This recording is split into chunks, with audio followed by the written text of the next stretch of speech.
Okay, everybody, you saw the title. Now let's get right into making this beef roast. So here we have a roast. It is a little bit less than 2 pounds. And we're going to start with some seasonings. We have onion powder, garlic powder, salt, pepper, paprika, and a little bit of complete seasoning. So I'm just going to give that a quick mix. And next, we're just going to get these seasonings onto our roast. All right, so now that we have our kind of like a rub blend, let's go ahead and get it onto the roast. So let's just give this a good sprinkle. And then you just want to rub it in. And I want to do the fatty side as well. So as you can see, the other side has a nice thick fat layer. So we want to just kind of season that side as well. Right, and the sides, you can get the sides over here.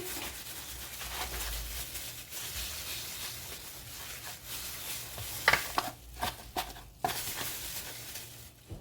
just going to put some on my hands so I can get this sides. Really want to get it nicely seasoned on all sides. I'm just going to rub the seasoning that's on the plate.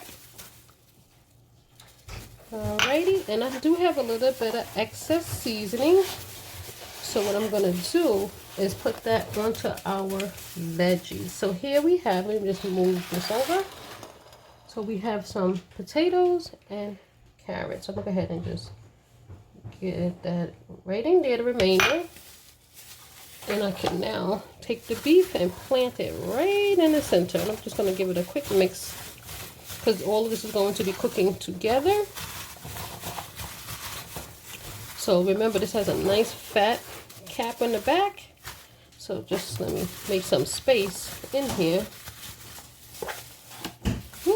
Here we go. So you really want it to sit at the bottom as much as possible. So get your potatoes and your carrots, you know, all around it. Make sure you try to get that roast on the bottom. There we go, of our pan. Oh, I forgot one ingredient. Also, I have a small onion that I just roughly chopped. I almost forgot to add it. So let's go ahead and get that in the mix. Put some on the bottom so they can caramelize. Onions really come out nice when they're caramelized. So get that below as much as you can, some below the fat cap of that roast. Now I'm going to cover this with some foil, and we're going to bake this off in the oven on about 375 for about 40 minutes or so, and then we will be back.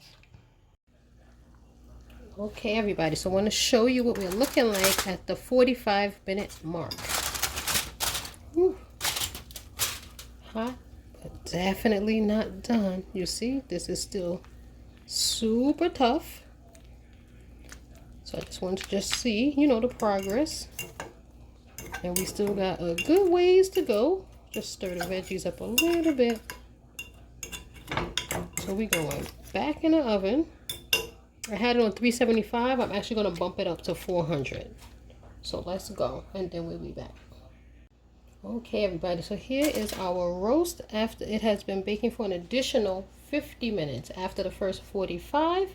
So here we can see, oh yeah, this is going to cut easily.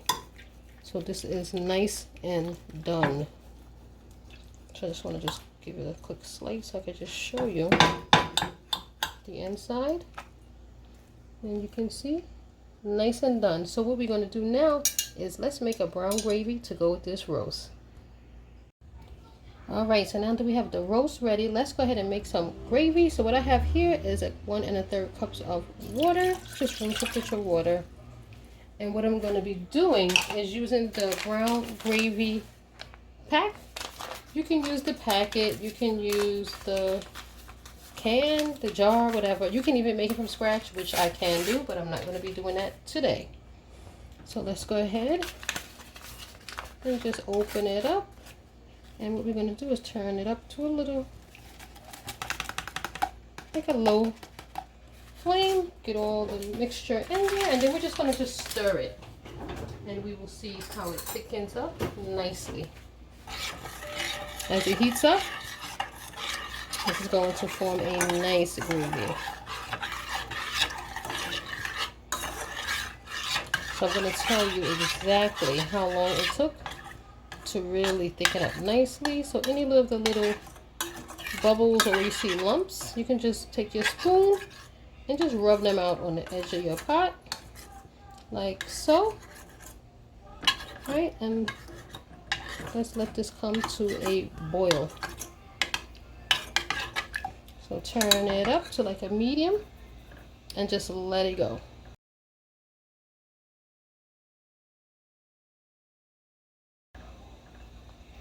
We can cover it to speed up the heating process, so let's go ahead and cover it. Okay, after about 5 minutes, you will see how the gravy is now thickened up. It actually got a little bit more color to it as well. It has darkened up and it has thickened up nicely. So what we're going to do now is, we can leave it separate, but I'm going to just drizzle it and pour it directly over our roast. So give me 1 second. So here we have our roast and our gravy, and what I want to do is just drizzle it like right over there. Just pour it in. And you can mix it in the bottom with these potatoes and carrots. And you can leave some on the side as well, especially if you're gonna have it with rice or mashed potatoes or whatever. But what I'm gonna do is just get a nice coating. You see that? And now our roast is ready to plate.